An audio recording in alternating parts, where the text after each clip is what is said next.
بسم الله الرحمن الرحيم به نستعين وصلى الله وسلم على نبينا الكريم وعلى آله وأصحابه أجمعين. Respected elders and brothers, mothers and sisters, I hope you are all doing well, you are safe, you are healthy, you are in a good state of iman and faith. I've just heard just a couple of minutes ago that one of my neighbors, he lives very near me and he used to come to our house very often, and he used to fix a lot of things, did a lot of favors for us, and he did it all as a favor, never asked for anything in return. Today we just found out that he passed away from this virus. He was infected a couple of days ago. We didn't think it would get too serious, and we've just heard that he passed away from this. And he seemed like a healthy person. He was strong, and so we ask Allah Azza wa Jal to give him Jannah Firdaus al-A'la, and anyone that is infected, that they recover and they're restored to the best of their health once again, inshallah, bi'idhnillahi ta'ala. Today, inshallah, we want to go over a small surah, which is Surah Alaq. اقرأ باسم ربك الذي علق. We read it a lot. It's the first verses that was revealed by Allah Azza wa Jal. The reason why I chose this the surah today is because the pretext and the background of this surah kind of relates to what we are going through now, and that is isolation and seclusion and being stuck in a place by ourselves. So what happened is that during the revelation of this surah, of the first verse of the Prophet ﷺ, as he was seeing the things around him in Makkah, the rebellion, the transgression, the sin, the vice of the people of Makkah, he kind of wanted to get away from all of that. And so what he used to do is to seclude himself, go in isolation, go in the cave of Ghar Hira, and stay there for days after days. And at times Khadija radiallahu anha would go there, our mother al-Mu'mineen. She would go there with the ration, the food, and whatever else he needed. And sometimes he used to come himself and just take whatever he needed and go back to the cave in his seclusion. So we will look at the narration that comes in Bukhari from Aisha radiallahu anha. She says, عن عائشة زوج النبي صلى الله عليه وسلم أنها قالت, she said, كان أول ما بدأ به رسول الله صلى الله عليه وسلم من الوحي الرؤيا الصادقة في النوم. The first things, the first revelation of wahi the Prophet ﷺ received was not actually the Quran, but just the dreams that he used to have. He used to have different visions while he was sleeping. فَكَانَ لَا يَرَى رُؤْيَا إِلَّا جَاءَتْ مِثْلَ فَلَقِ الصُّبْحِ. Whenever he used to see a vision at night during his sleep, it used to come into reality. It used to be executed مثل فلق الصبح, like the brightness of the day. It was very clear that he saw this in his dream, but the next day it became evident that this was not just a whisper of shaitan or something, but rather this is something divine. So these were the first indication that the Prophet ﷺ was receiving wahi. So when that happened, ثُمَّ حُبِّبَ إِلَيْهِ الْخَلَاء, he started loving or preferring to be alone by himself, pondering and thinking over Allah Azza wa Jal and his might and his power and his existence. So حُبِّبَ إِلَيْهِ الْخَلَاء, he used to love being by himself alone. فَكَانَ يَخْلُو بِغَارِ حِرَاء, so he used to be alone in the Ghar Hira by himself. يَتَحَنَّثُ فِيهِ, he used to worship there by himself alone, away from all of the khabatha and the impurity of his people and the city and the shirk that goes on in it.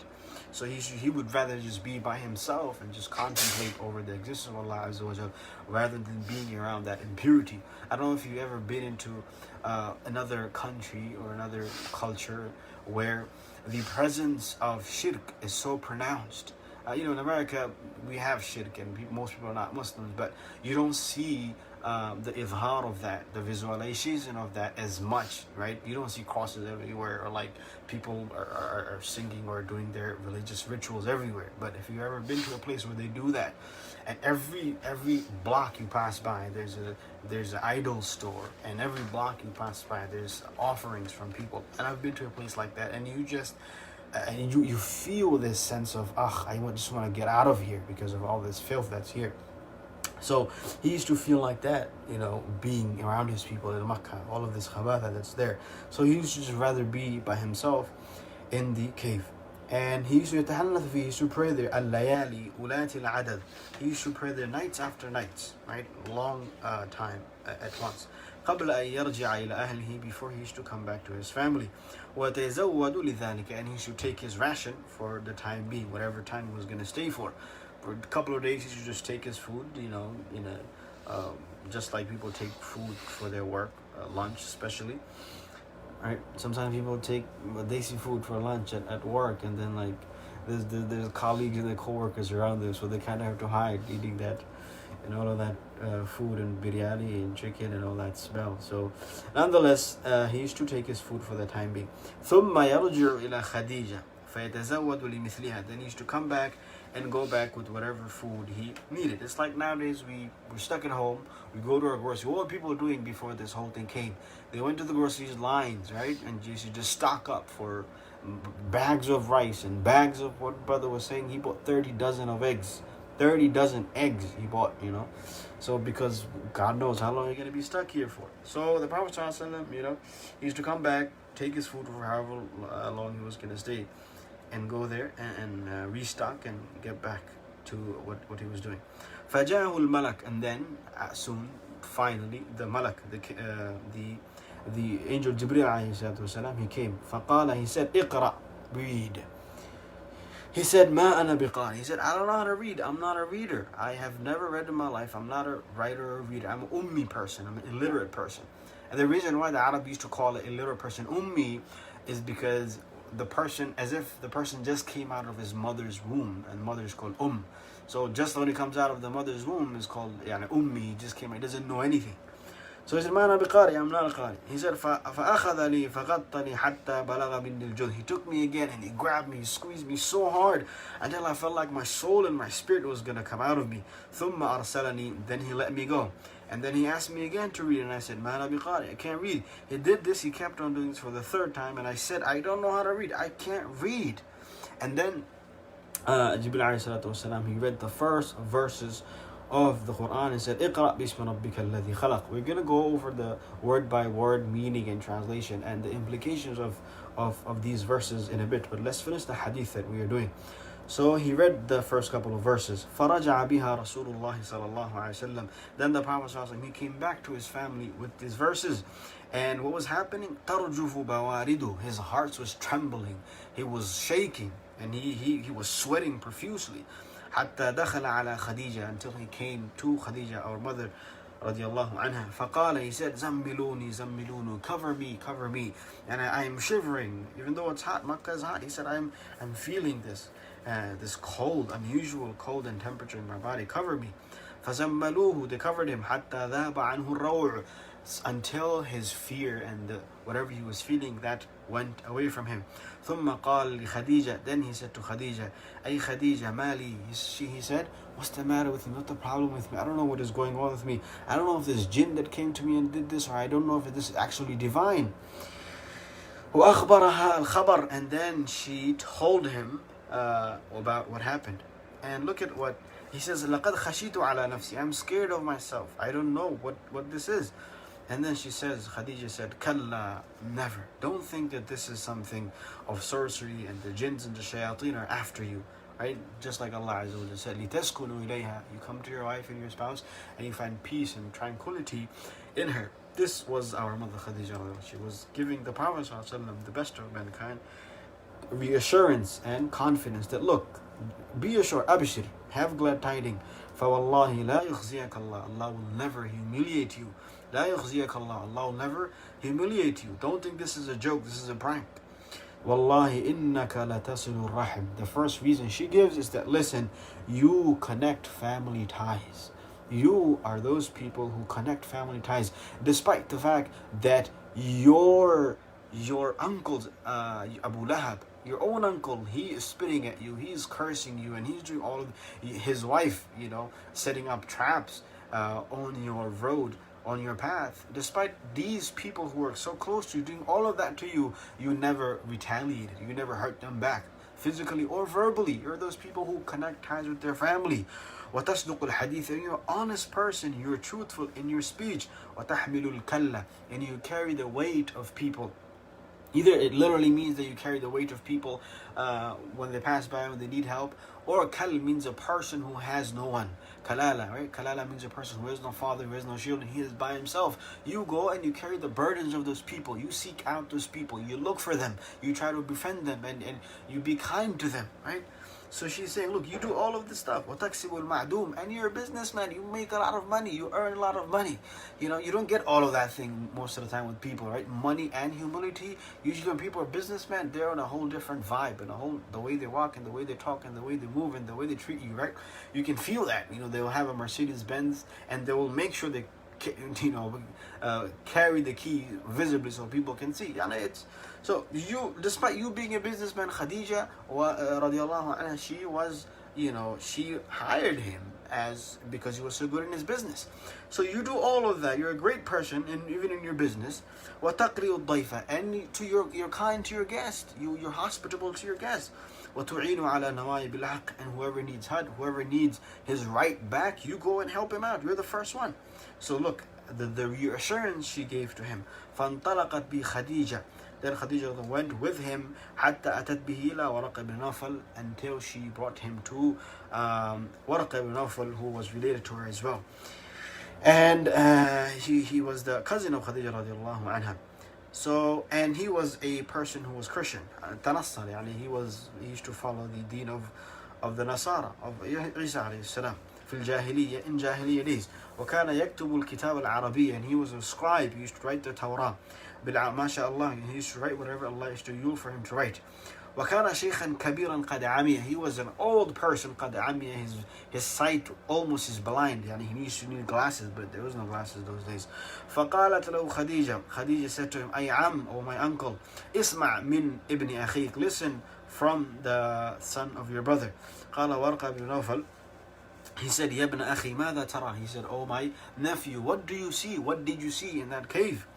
فأخبره رسول الله صلى الله عليه وسلم. The Prophet told him of what he saw, and then he said, هذا الناموس. This is Jibril, الذي أنزل على موسى. The same Jibril that came down to Musa with the Ten Commandments and the Torah. And by the way, even when Musa alayhi salam, he received revelation and he received the Torah, it was after seclusion and isolation of 40 days by himself, contemplating and meditating and pondering over Allah Azza wa Jalla. So after isolation came Torah. So we're talking about the isolation of the Prophet ﷺ and Quran coming after that.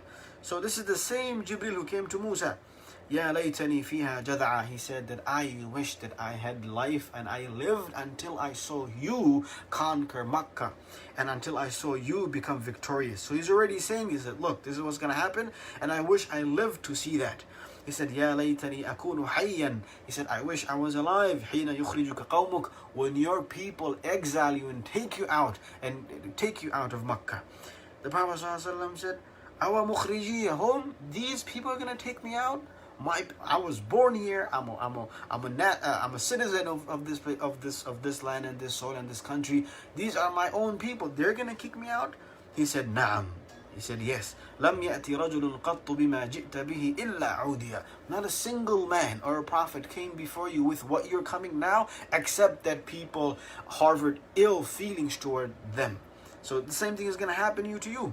And he said, وَإِن يُدْرِكْنِي يَوْمُكَ أَنْصُرُكَ نَصْرًا مُؤَزَّرًا. And he said that if I am alive when you become a prophet and when you need help, أَنْصُرُكَ نَصْرًا مُؤَزَّرًا, then I will give you all that I can to help you. But in the riwayah of the Bukhari, it said that not too long passed, أَنْ تُوفِيَ, that he passed away and he died.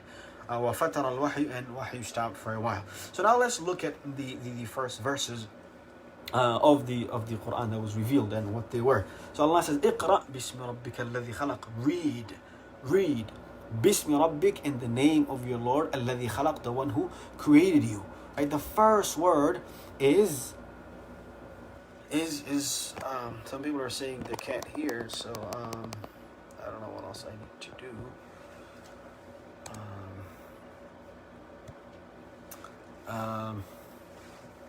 Actually, let me try to disconnect the AirPods. Let me know if the sound is better now. It should be better. This is how I always do it. I'm not sure what else to do here. So Allah said, "Iqra," read, right? That's the first thing. Look at the importance of education. That's the first thing, at least, we can see is the importance of education in Islam, right? The first thing Allah said is to read.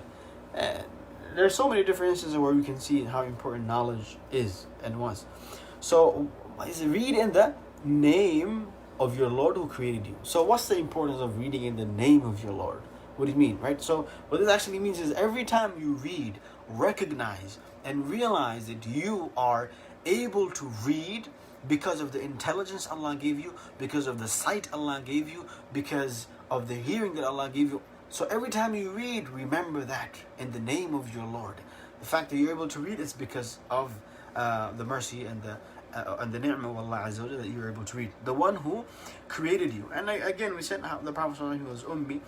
Read in the name of your Lord, right? Rabb. So why Rabb again? So the thing is that the Quraysh, the Kuffar and the Mushrikun, they used to believe in Allah. If you were to ask them, وَإِنْ سَأَلْتَهُمْ مَنْ خَلَقَ السَّمَاوَاتِ وَالْأَرْضَ لَيَقُولُنَّ اللَّهِ.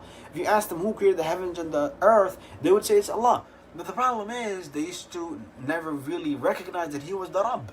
Rabb is someone who is the master. So if you establish Allah as your Lord, then what does it mean? That you become a slave. So this is where they had the problem.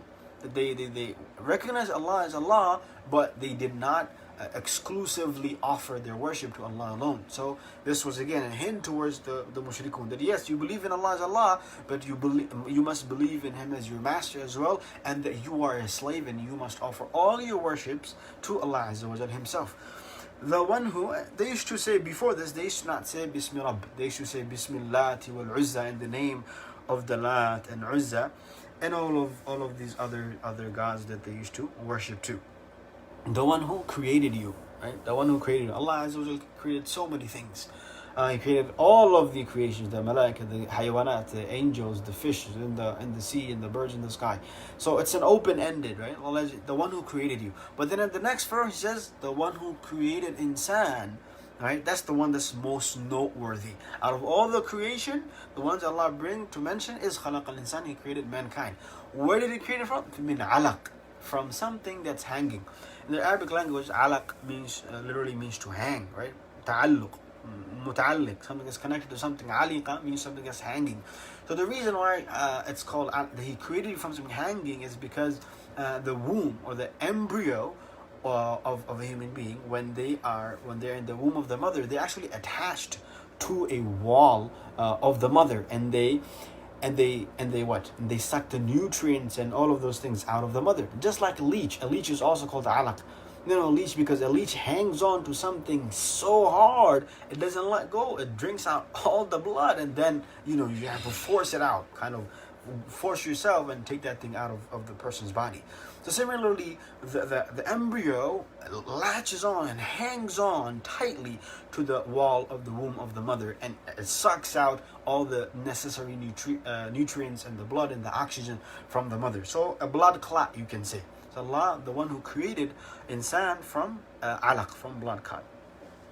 And then Allah says, Iqra, read, وَرَبُّكَ الْأَكْرَمُ. Again, why is Iqra being brought? Right? It can be for emphasis, or it can be that the first Iqra was for Salah, and the second Iqra is outside of Salah. Or it means that the first Iqra is read for yourself, and the second Iqra is you read for other people and you teach other people. Read while وَرَبُّكَ الْأَكْرَمُ, while you keep in your mind that Allah, your Lord, is the most honorable, Al-Akram. Now, what's the relationship of you reading and knowing Allah is the most honorable and the most distinguished? Now even knowledge and education and reading and degrees has always been a source of honor and prestige for people from beginning until now. And it also matters where you get your knowledge from, where you get your degree from, right? Sometimes people go to the Ivy League colleges and universities just for the name. Education, maybe there are some differences, but someone even with a 2.0 GPA, but as long as they are graduating from one of these top-notch universities, they still have, people will be like, wow, okay, you kind of take him seriously because of where he graduated from, who his teachers were. So Allah says, read while knowing that your Lord is the most akram, the one who's teaching you. Allah is the teacher, right? وَاتَّقُوا اللَّهَ وَيُعَلِّمُكُمُ اللَّهِ. Fear Allah and Allah will teach you. وَعَلَّمْنَاهُ مِن لَدُنَّا عِلْمًا. And we taught him from us. So Allah is the teacher. Your Lord is the most honorable. So know, whatever knowledge Allah gives you in the Quran, be proud of that the most. That's one thing. Another thing is, read while knowing your Lord is the most honorable, as the most notable, and the one who is the most karama and generosity, and the one who is highly respected.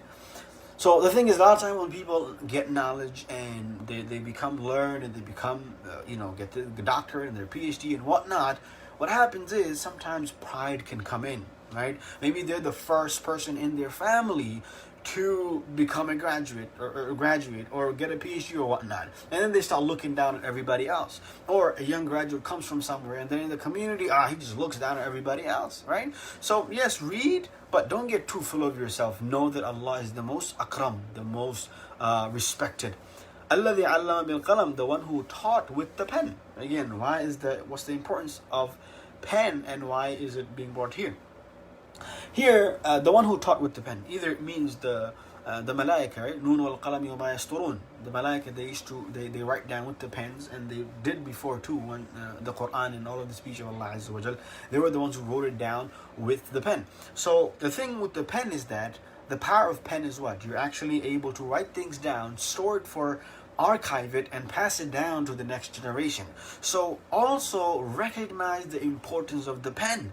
Because if it wasn't for the pen, the knowledge wouldn't be passed down from one generation to another generation, and humanity would not be able to progress and make progress in their knowledge. Like, why is humanity where they are now? All the advancements, because they're able to build upon the knowledge that was passed down to them. Right? You go to college, university, and every other month, every other semester is new addition to books, right? New addition with new findings and new research. It's because why? They were able to build upon the knowledge that people passed down to them. So again, the one who taught with the pen. So know the importance of the pen. Allama al-insan, he taught mankind ma lam ya'lam, that which he did not know. Right? When do you appreciate the most? When do you appreciate knowledge the most? You appreciate it the most when you did not know it before. Right? When you know something from before, you're like, I already know this. Or if you're sitting in a lecture and you already know this, you get on your phone, I've heard this before. But you appreciate it the most is when you never heard it before. You never knew it before. So Allah teaches mankind that which he knew not before. Okay? Now, what is so the Prophet ﷺ, he left Makkah, he left his people, and he secluded and isolated himself in the cave. So here Allah is kind of mentioning the next verse, Kalla innal insana layatgha. Indeed, mankind transgresses, and they cross limits, and they cross their boundaries that Allah set for them. So Allah is kind of acknowledging what the Prophet ﷺ was going through. Yes, you're right. You left them because this is what they did, and you came to us. So here, this is the Quran for you, so you can guide them, you can teach them, right? Ar-ra'ahu istaghna, and the reason why mankind crosses limits and crosses boundaries, because he sees himself istaghna, he's sufficient, he's enough, he can get away with what he's doing, right? Sometimes you're at the red light and you see maybe you're in a hurry or something, and there's no one there, 3 a.m. and there's no cops, there's no camera there, and you're like, who's gonna catch me? So when you think that, who's gonna catch me? I'm enough, I'm sufficient. That's when you're like, what? Let me just do it, right? So the reason why mankind does that is because he thinks he's enough, and he thinks he can do whatever he wants. He thinks he can get away with what he's doing. But, so what you gotta do is, you gotta instill in their hearts. You don't have to trick them, you don't have to enforce anything, you don't have to, go, la ikrah fi din. You don't have to force anything to do, them to do anything. All you have to do, instill in their heart. What do you have to instill? Inna ila rabbika ruj'a. That indeed, to your Lord is your return. Just put that in their hearts. Just make them believe that. Right? After that, you won't need to do anything. You won't need to put the speed cameras, you won't need to put this and that. It's like with the time when alcohol and wine became haram, right? It wasn't. There was no need to force people or to threaten them with sword or knife or the gun or whatever it is. The Prophet ﷺ kind of instilled in their hearts the yaqeen on Allah Azza wa Jal, and the belief in Allah Azza wa Jal, that you have to return to Him, and there is a qiyamah, and you're going to be held accountable. This is what happened. Now when the verses of prohibition of alcohol came, they didn't even need anything else. They just, gagged out the alcohol and wine they had inside of them. They vomited it out. They had barrels. One person, he went outside of Medina and he bought barrels of wine and alcohol to sell in Medina. So someone stopped him at the border of Medina. And they're like, why are you stopping me? He said, look, man, there's a new law that you can't, that's it, alcohol is done. And then he went to the Prophet, he left his stuff, he went to the Prophet and inquired and asked, is this what it is? He said, yes, that's it. You can't drink that stuff no more, or sell it anymore, or buy it anymore. So once he confirmed, he came back and he cut all of those barrels, he broke them and everything. Some Sahaba say that the streets of Medina was, you can smell alcohol and intoxication for days. Whenever it rained, all that alcohol used to come out because everybody just threw it out. So all you gotta do is just instill in their heart that they have to go back to their Lord. Okay? And so some of the problems the Prophet was facing and will face after he goes back to Mecca is that, Abu Jahl, enemies of Islam, they will be there. And, just like Nawfal said, that whenever someone like you came with a message, they had enemies.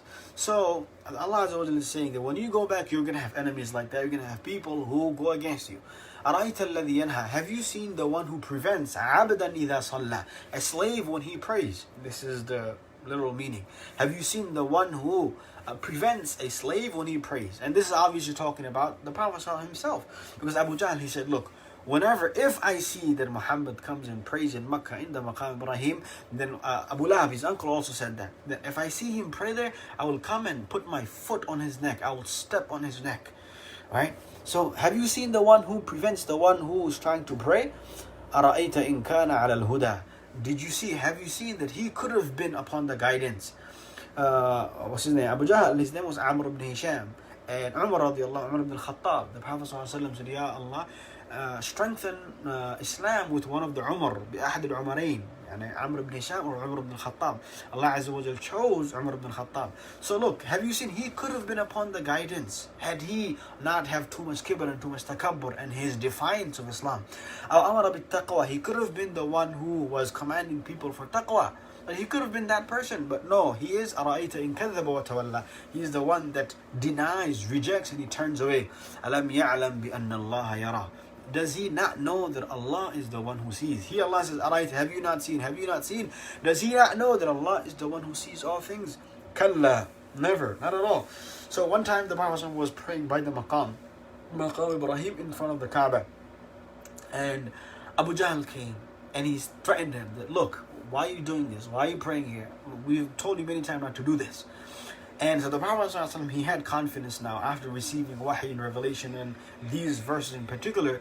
He kind of really didn't care that I'm not going to go. I'm going to pray here.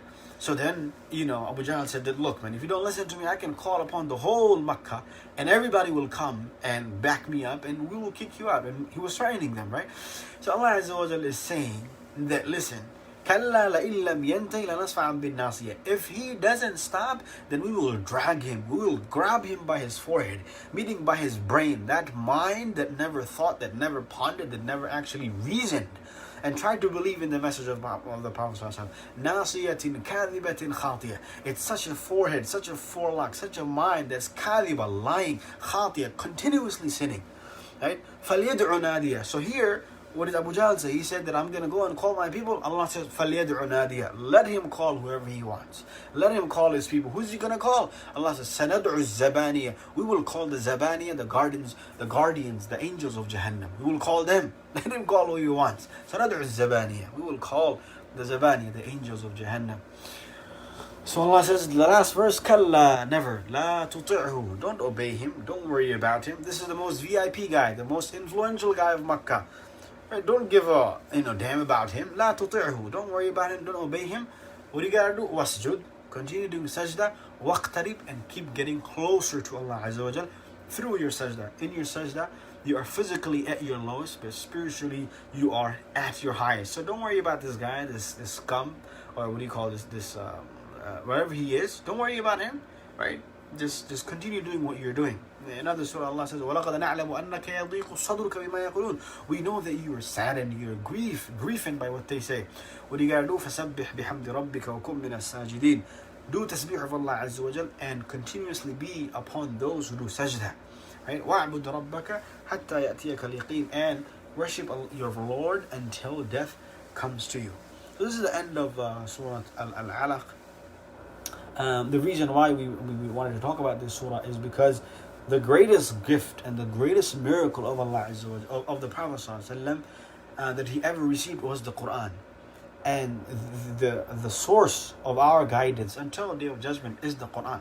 This Quran came down when? After a period of isolation and being in self-quarantine, you can say, when the Prophet was by himself. So a lot of times after seclusion, after being by yourself, a lot of good things comes. Inna ma'al usri yusra. Just like Musa alayhi salam, when he was in seclusion, when he was by himself, he received Torah after that. So the fact that we are going through all this isolation and quarantine and lockdown and being by ourselves, stay at home, pause, New York on pause, and all this stuff, take it positively, that inshallah good things are coming, and this won't be the end of it, right? Hopefully, inshallah, it won't be the end of it. We will come out of it, and try to have the best hope in Allah Azza wa Jal, have husnul dhan in Allah Azza wa Jal, right?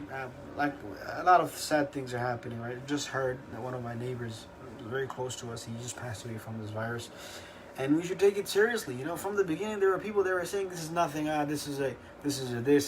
They were saying a lot of things, right? And this is not going to come to us, and they're taking it very lightly.